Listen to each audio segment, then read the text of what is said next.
ముఖ్యమంత్రి గారు కలిసినప్పుడు సర్వే బాగలేదు, కొంచెం మీ మీద వ్యతిరేకం ఉన్నది చెప్పినారు. వ్యతిరేకం అనేది మీరు తెలియజేయండి.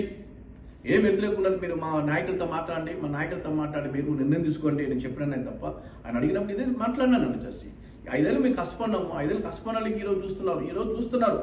ఈరోజు నాకు ఒకటి బాధకరం ఏమంటే గెలవని సీటు కూడా ఇస్తున్నారు. చిత్తూరు జిల్లాలో, తిరుపతి జిల్లాలో వాళ్ళు మీద వ్యతిరేక ఎక్కువ ఉండే వాళ్ళకి ఇస్తున్నారు, కానీ మన మీద వ్యతిరేక ఏమున్నది నాకు అర్థం కలదు. వచ్చేసి వ్యతిరేకమైన వాళ్ళకి మీద దళితుల మీద ఇంత మృదు చేయలేదు కరెక్ట్ కాదు. అది దళితులేను, మాకు న్యాయం లేదంటే ఏమి న్యాయం చేస్తారు మీరు? దళితులు అంటారు, దళితులకు ఏం న్యాయం చేస్తున్నారు? మాకు అదే నాకు అర్థం కాకుండా ఉన్నాను. ఇప్పుడు ఓసీ ఉండే చోట్ల ఎక్కడ మార్చినారా? మారలేదు. వచ్చేసి ఎక్కడ దళితులు అక్కడ మార్చున్నారు తప్ప ఓసీ ఉండే చోట్ల ఎక్కడ మార్చినారు చెప్పండి? ఒక్క చోట్ల మార్చలేదు. తిరుపతి జిల్లాలో మొత్తం ఇచ్చినారు. వచ్చేసి వ్యతిరేకం ఉంటే కూడా అక్కడ ఇచ్చినారు, కానీ మేము వ్యతిరేక లేకుండా చోట్ల మాకు ఇస్తున్నాం. లేదంటే అది ఏ విధంగా మాకు ఓర్చుకోవాలో మాకు అర్థం కాదు. వచ్చేసి అది ఎంతవరకు న్యాయం కూడా నాకు తెలియదు. వచ్చేసి ఏం చేస్తాడో ఆయన ఏం చేయాలో, ఏ విధంగా నిర్ణయం తీసుకున్నారో కూడా పార్టీ మీద నమ్ముతున్నాను. ఇప్పటి వరకు కూడా పార్టీ మీద నేను గౌరవిస్తున్నాను.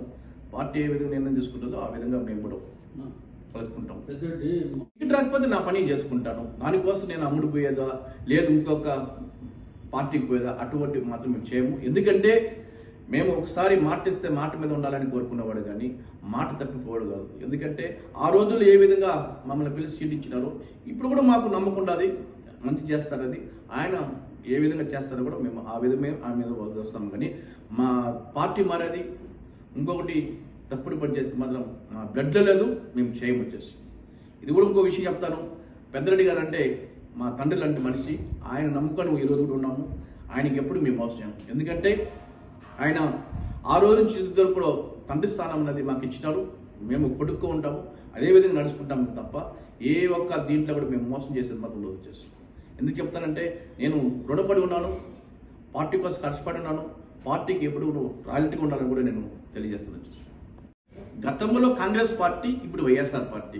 మేము జగన్మోహన్ రెడ్డిగా ఎప్పుడు మేము మోసం చేయవచ్చేసి, ఎందుకంటే మా గుండెల్లో ఉండే ఆయన వచ్చేసి ఆయన కోసం ప్రాణం ఇస్తాం. శర్మిల గారు వస్తే శర్మిల పార్టీ ఆయన పార్టీ ఉంటుంది, కానీ మాకు దానికి సంబంధం లేదు. వచ్చేసి ఎందుకని చెప్తానంటే మేము ఒకసారి అడుగు పెడితే ఆ అడుగు మీద ఉంటాము, కానీ మళ్ళీ మేము తప్పుడు చేసేంత బతుకులు చేయము. మేము ఎస్సీలు మాట ఇస్తే మాట మీద ఉంటాము, కానీ మోసం చేసేది మాకు ఉండదు. వచ్చేసి